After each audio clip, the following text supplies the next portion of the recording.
你每天是不是都在吃水果？觉得多吃水果能美容养颜，补充维生素，甚至还能保持身材？先慢着，有经验的老果农想提醒你一件事，有些水果看似营养满分，实际上可能让你在不知不觉中慢性服毒。千万别以为吃水果就是在养生，如果踩雷吃到高农药残留的果汁，那等于是每天给自己的肝脏和肾脏喂毒药，这可不是危言耸听。一位老果农李博种了一辈子水果，他私下告诉我，有些水果在种植时农药用得特别凶，他自己都不让家人天天吃。李博说，这些水果看起来光鲜，其实打药又勤又猛，吃多了对身体不好。到底是哪几种水果让老果农如此忌惮呢？我们下面就来细数。农药残留问题可大可小，虽然大部分情况下单次摄入的残留量在安全范围内不致病，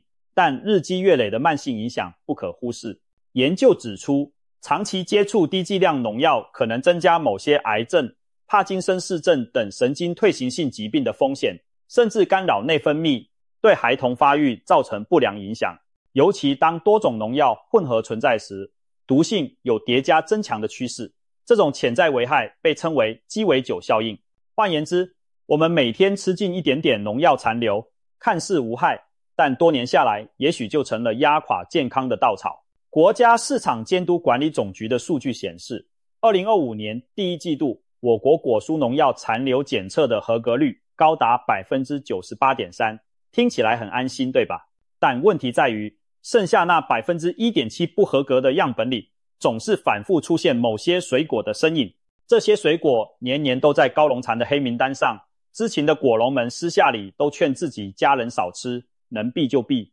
今天我们就跟随李博的讲述，一起看看是哪5种水果用药特别多，为什么它们不能天天吃，以及又该怎样降低风险。李博首先提到的就是令人意外的草莓。别看草莓长得鲜嫩可爱，它可是稳坐农药残留排行榜第1名好多年了。美国每年都会公布农药残留最严重的蔬果名单，草莓已经连续8年蝉联最脏水果冠军。为什么草莓特别容易残留农药呢？原因就在于它的构造和种植方式。草莓的表皮非常薄，表面还布满了微小的孔隙，简直就像一块会呼吸的海绵。喷洒过的农药杀菌剂很容易渗进果实表层。另外，草莓直接露天长在泥土上，贴近地面，湿气重，各种霉菌和虫害特别多。为了防止烂果发霉，草莓从开花到结果要反复打药，几乎整个生长季都泡在农药防护网里。也许你会想，农药不是都有安全间隔期吗？只要等农药降解再采摘不就行了吗？理论上没错，但别忘了草莓成熟速度快，果农往往要在短时间内连续收成好几批，一茬接一茬的结果，留给农药分解的时间并不充裕。而且草莓采摘下来后还得经过长途运输上架出售。为了防止这些娇嫩的红果汁在途中发霉腐烂，一些不法商贩还可能会在运输箱里放入防腐剂。这些因素加起来，让草莓成了名副其实的高风险水果。实际检测数据也印证了草莓惊人的农药残留比例。湖南省2024年的一次抽检显示，超过 48% 的草莓样本检出了辅酶粒。辅酶粒是一种常用来防霉的杀菌剂，在我国属于允许使用的范围，但你可能不知道，欧盟已经把它列为可能致癌物。想想看，将近一半的草莓带有可能致癌的化学残留，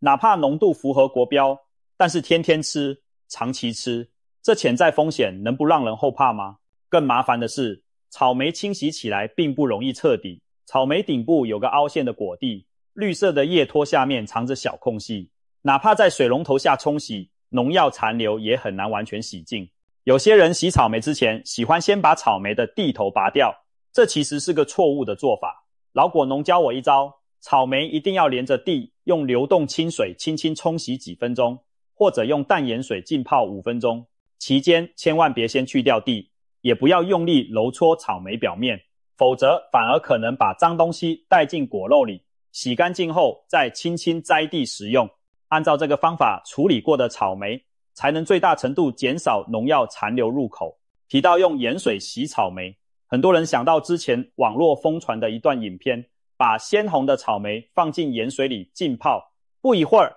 竟有白色的小虫从果肉里钻出来。许多人看完直呼恶心，吓得不敢再吃草莓。其实那些白色小虫是果蝇的幼虫，说明这批草莓在田里农药打得不够勤，才让虫子有机会孵化藏在果实里。如果完全无药无虫，看似干净，其实可能是打了更多药，杀光了虫，只不过化学残留肉眼看不见而已。听上去很两难，对吧？不过别担心，正规渠道的草莓并不至于让你吃到虫子或剧毒农药。关键是我们要知道怎样把草莓清洗干净，降低残留风险，才能既避开吃虫，也避开吃下过量农药。按照老果农的方法耐心清洗，你大可以放心享用草莓的美味，而不用担心那些看不见的威胁。说完草莓，李伯又领着我来到葡萄园边，满架的葡萄垂挂枝头。李伯长叹一声，直说这葡萄啊，用药特别狠。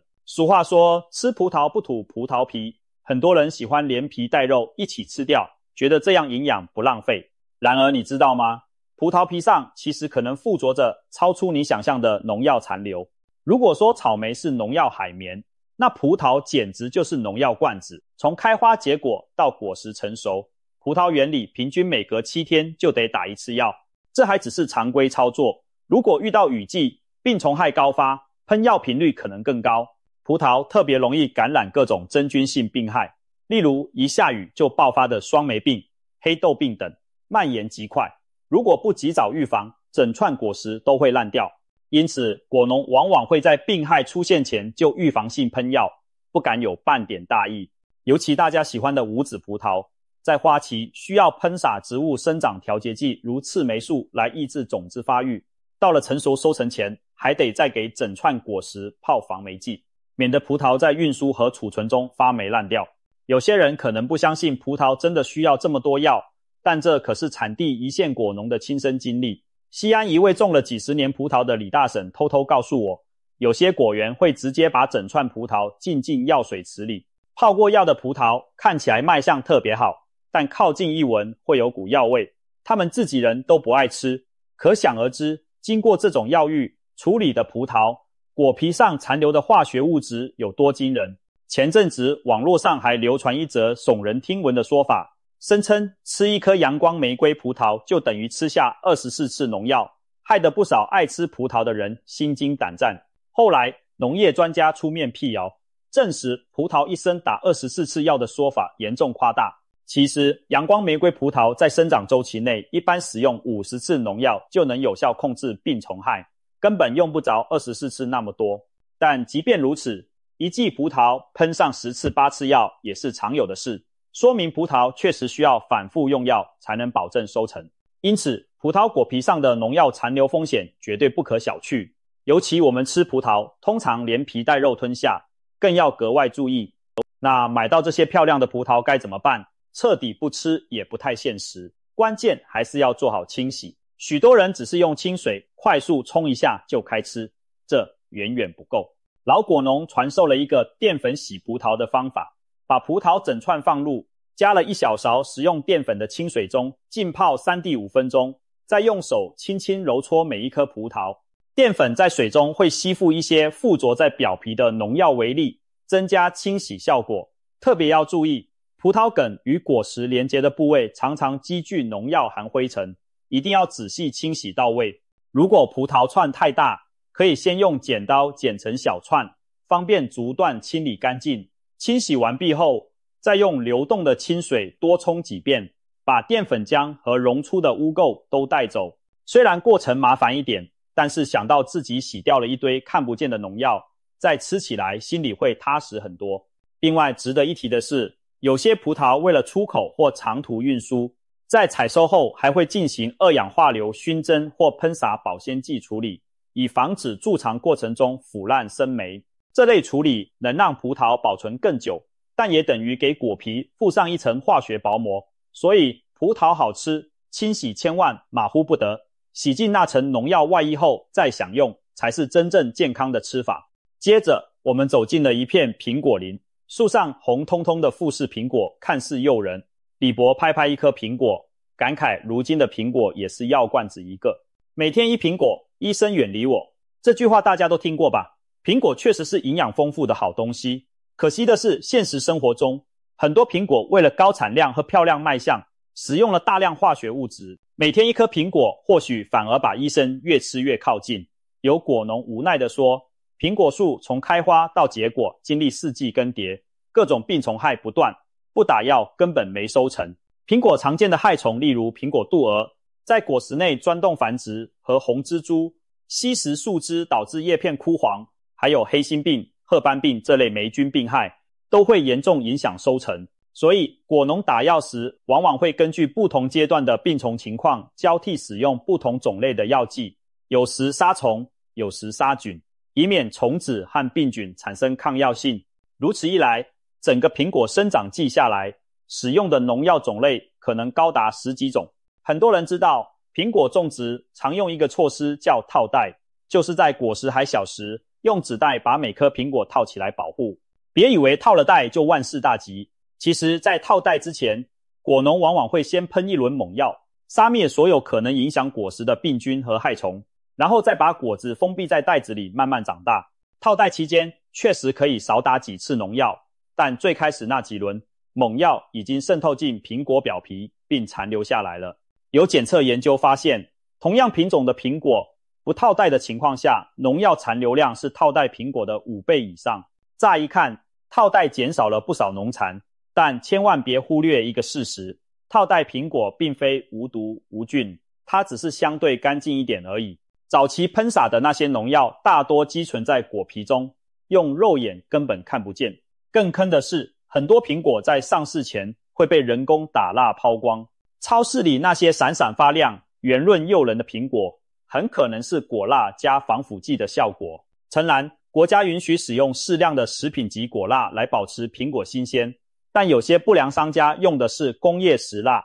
甚至在蜡里掺入对抗真菌的化学药剂，既让苹果看起来油光水滑，又能延长保鲜期。这样的苹果皮你还敢啃吗？想要安全，吃苹果清洗和处理都有讲究。首先，拿到苹果先别急着咬一口，最好用温水把苹果整颗仔细清洗，可以滴几滴食用级洗洁精或者小苏打水，轻轻揉洗苹果表面，再用大量清水冲掉泡沫。对于苹果顶部梗茎附近和底部果脐，也就是那个小凹槽位置，更要用软毛刷刷洗，因为农药残留和脏东西很容易藏在那里。洗完之后，建议还是削皮再吃。很多人觉得苹果皮有营养，舍不得削，但老果农直言，苹果皮上的那点营养根本抵不过可能残留的农药和蜡。与其冒风险连皮吃，不如削皮后安心大口啃咬来得痛快。顺带一提，美国的研究报告显示，超过90%市售苹果样本检出至少2种以上的农药残留，也就是说，你咬下一口苹果，同时可能吃进去好几种化学物。当然，单一种农药残留量落在安全值以内，短期看对人体不一定有明显危害，但多种残留物混搭在一起，其长期影响更加复杂难测。别再迷信什么苹果皮的花青素抗氧化养生说法了，还是先把苹果清洗干净，削好皮，再大快朵颐吧。这样你才能真正把它当作健康之果，而不是暗藏危机的毒果。离开苹果园时，李博特地摘下几颗自家种的橘子给我。他叮嘱，橘子虽有厚皮，也不能大意。也许你会疑惑，橘子有厚厚的果皮保护，应该很安全吧？没错，柑橘类水果的果肉确实有外皮包裹着，但并不表示它就干净无忧。首先，在果园里，橘子树一样逃不过频繁的喷药。柑橘类容易感染毁灭性的细菌病害黄龙病，果农每年都得多次喷洒杀虫剂，防止传播病菌的小蠹虫啃食树枝传毒。另外还有炭疽病、黑心病等真菌病害，也需要定期打药防治。所以橘子在树上其实也淋了不少农药。更值得注意的是，很多人吃橘子前根本不洗皮，直接剥了皮就往嘴里送。你以为不吃外皮就万事大吉吗？当你徒手剥皮时，橘子皮上的残留农药其实已经沾满了你的手指，或者你用水果刀切开橘子，刀锋也把皮上的化学物质带进了果肉里。有人喜欢把橘子皮留下来晒干泡茶，觉得自制陈皮茶润喉又健康。但如果这些橘子皮在晾干前没洗干净，那泡出来的不就是一壶淡淡的农药水吗？老果农一语惊醒梦中人，别再迷信什么橘子皮泡水治病的偏方了。在农业种植高度集约化的今天，橘子皮上残留的药剂种类和剂量都难以保证完全无害，直接入口风险太高。现实中，正规渠道的柑橘在采收后允许使用一定的保鲜剂，如抑菌剂、果蜡来延长保存期。不过，这些都有严格计量标准。真正可怕的是那些黑心商贩超标、违规使用化学药剂的情况。一旦碰上这类问题，水果就算橘子果肉没直接沾到药，光剥皮时吸入残留也够呛。所以要降低橘子的农药残留风险，还得从源头监管和个人清洁两方面入手。其实方法并不难，无论是橘子、柠檬这类有皮的柑橘，还是香蕉、芒果、火龙果这类带厚皮的水果，在处理它们之前，都请先彻底清洗外皮，哪怕最后不吃皮，也一定要把表面的农药污垢洗掉，再动手去切或剥。清洗时可以用流动清水加一点水果清洁剂，或者用食盐水浸泡2-3分钟，再用刷子轻轻刷洗果皮表面沟纹较多的部分，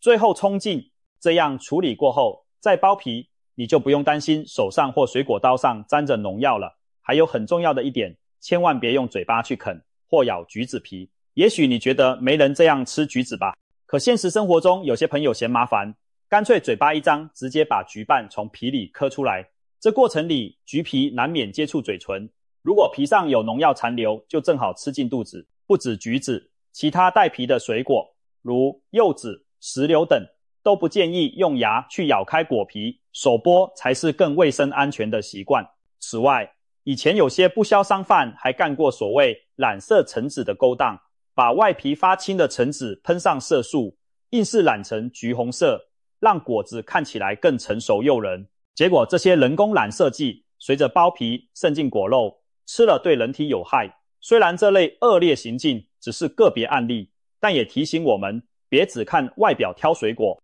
好看的橘子不一定安全。如果发现外皮颜色异常鲜艳不自然，或者擦拭后掉色，就要小心了。下次吃橘橙类水果，可别忘了先让它们洗个澡，再安心享用，避免把藏在皮上的毒素也吃下肚。最后，我和李博在树荫下歇息，聊起南方这对甜蜜双胞胎荔枝和龙眼。这位老果农语重心长地说，荔枝龙眼虽然美味，但里面的门道更多。每年夏天，鲜红的荔枝和黄褐色的龙眼上市时，饕客们总是大快朵颐。然而你可能不知道，为了让你吃到甜美多汁的荔枝龙眼，果园里可是下足了药。南方潮湿炎热的气候很适合病虫滋生，荔枝和龙眼树在开花结果时会面临各种虫害，例如啃食嫩芽嫩叶的荔枝春象，潜入果实产卵的果蝇幼虫，啃食果肉的蚕蛾等等。如果不喷药，果子还没熟就可能被虫子糟蹋光。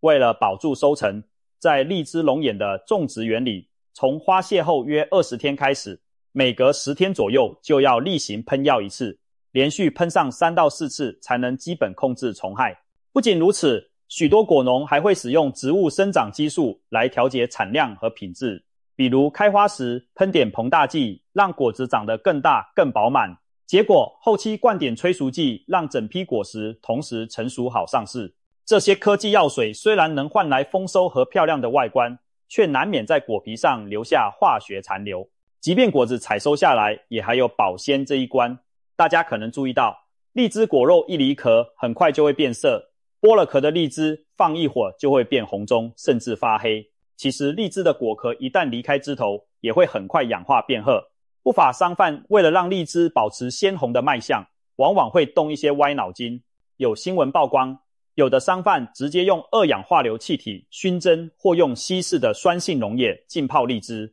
让荔枝壳的红色维持得久一点，不那么快变黑。然而2氧化硫如果过量残留，会刺激人的呼吸道，酸液要是没控制好浓度，甚至可能腐蚀果壳，伤害人体黏膜。至于龙眼，更是常常被泡在各种保鲜药剂里延长保存期。曾经市场监管部门抽查就发现，有些龙眼检出了超标的保鲜剂残留，所以不要以为带壳的荔枝龙眼就绝对安全，它们的果壳其实充满了人为添加的惊喜。老果农特别强调，吃荔枝和龙眼一定要注意2点。第一，绝对不要用嘴巴去咬开荔枝或龙眼的壳，这个习惯很多人都有，牙一嗑壳就裂开，方便省事，但其实非常危险。那些附着在果壳上的农药、保鲜、化学物，很可能随着你用牙咬壳的动作直接进入口腔，让你当场吃下一堆化学物质。正确的做法是用清水先把荔枝、龙眼的外壳洗干净、擦干，再用手慢慢剥开果壳，取出果肉。第二，剥完壳后最好也洗一洗手，因为剥的过程中手上可能沾到了壳上的残留物质，洗手后再安心享用果肉更保险。如果是已经剥好壳的荔枝龙眼，更要挑信誉好的商家或品牌购买，因为你无从得知他们在加工过程中用了哪些药剂来保鲜。总之，吃这2种水果，能自己剥皮就自己剥皮，吃多少剥多少，不要贪图方便，买那种已经处理好的，这样才能最大程度降低风险。顺带一提，蜂农们特别害怕荔枝和龙眼花期乱喷药，曾经就发生过大面积蜜蜂中毒死亡事件。前2年，农业农村部甚至紧急宣布，在荔枝、龙眼开花期暂停使用某些高风险农药2年，例如益达胺等新烟碱类杀虫剂，就是为了保护传粉的小蜂群。可见荔枝龙眼用药之密集，药剂之强，连蜜蜂都受不了，更何况人呢？难怪古人说一骑红尘妃子笑，无人知是荔枝来。杨贵妃特别爱吃的新鲜荔枝，为了运送它千里加急。然而在现代，如果看到荔枝用了这么多药，恐怕连贵妃都要皱眉头了吧。除了以上提到的5种水果，其实还有几位高农残风险选手不得不提，比如夏季甜美多汁的水蜜桃，就曾有苏州果农王师傅爆料，有些果园会将青色的桃子浸泡在膨大树药水里吹大吹甜，甚至在桃树树干上打孔灌注甜蜜素，一种人工甜味剂，让桃子甜度飙升。结果等到收成检测时，农药残留超标3倍不止。又比如体积娇小、酸甜可口的樱桃，生长季同样要频繁喷药防虫。国际调查显示，市售樱桃上残留的农药种类多达10几种，可谓农药鸡尾酒。再看看黑子诱人的黑莓，以前在国内不太常见，但2025年黑莓首次被列入美国最脏水果榜单，有 93% 的样本检出农药残留，平均每份黑莓含有4种不同的化学物。最后不能忘了香蕉，虽然我们吃香蕉不吃皮，但香蕉树从种植到收获要经历多个病虫害高发期，比如臭名昭著的巴拿马病，一来就得全员喷药。市面上也曾检出不少香蕉的杀虫剂残留超标案例。有些黑心商家为了让绿香蕉在运输途中不腐烂，会在表皮喷洒保鲜、防霉药剂。你若拿起没洗的香蕉直接剥皮吃，那手指顺带也把药剂抹在果肉上送进嘴里了。由此可见，并非只有我们细数的这几种水果才需要当心。现代集约农业条件下，多数水果从农田到餐桌几乎都离不开药的加持，只是相比之下，有些水果更容易残留农药，我们吃的时候要额外留意防范。看完以上这些，你是不是有点脊背发凉？别急，也不用因噎废食，水果该吃还是要吃，只是吃的方法和选择需要更讲究。老果农最后总结了一套水果安心吃的3级防御策略，简单3招就能把农药吃进肚子的风险降到最低。选择当季水果，尽量买时令季节盛产的水果，反季节的水果往往需要更多农药和激素来提前催熟或对抗不适宜的生长环境，风险更高。当季水果在自然条件下成熟，相对用药少一些，通常也更新鲜味美，价格实惠。讲究清洗方法，别怕麻烦，耐心清洗水果是保命关键。像草莓、葡萄这种容易残留农药的，就要浸泡、冲洗、揉洗，一步都不能少。带皮的苹果、梨子、桃子等，最好用苏打水加软刷彻底清洁表皮。至于橘子、香蕉、芒果、火龙果这类不吃皮的，也一定要先洗外皮，再切或剥皮，避免农药透过手和刀传到果肉上，多花1-2分钟清洗。比起日后生病吃药，这点麻烦真不算什么。高风险水果适当去皮，能削皮的就削皮吃，特别是上述几种高农残水果，如果担心削皮会少摄取一些营养，那就把削下的果皮拿去堆肥或做酵素，反正别吃进肚子就好。至于草莓、葡萄这种没法去皮的，就更要反复清洗，甚至搓洗。还有一个取巧的办法是，适当挑选有机产品、有机种植，不使用人工合成化学农药，残留风险低得多。虽然有机水果价格贵一些，但经济条件允许的情况下，可以对特别爱吃又担心的水果优先选择有机版本。最后提醒大家，一般正规超市和市场上的水果，农药残留大多符合安全标准，偶尔吃到并不会让你马上中毒生病，所以不用过度恐慌。我们强调，别天天吃和正确清洗，主要是为了避免长期大量摄入农药在体内累积，造成隐患。如果你平时换着品种吃，注意清洗方法，把高风险水果的摄取频率降下来，其实完全不必因为农药问题而放弃水果。毕竟新鲜水果富含的维生素、膳食纤维和各种植化素，对身体还是有很多好处的。可能有些长辈会说，他们以前吃水果从来不讲究这些，不也活得好好的？但现代农业使用的农药数量和种类都比过去多太多，我们还是多一分防范为妙。说了这么多，我们并不是要你对水果敬而远之，而是希望你成为一个聪明的消费者，既能享受水果的美味与营养，又懂得如何避开那些看不见的危险。老果农的一番话让我受益匪浅。我写完这篇稿子时，望着餐桌上那盘仔细洗净的葡萄，心里总算踏实了，因为我知道该怎么做才能放心大胆地吃水果，而不用担心每天是在慢性服毒。现在你也知道该怎么做了，挑对水果，洗对方法，必要时削皮，吃出健康，远离慢性毒害吧。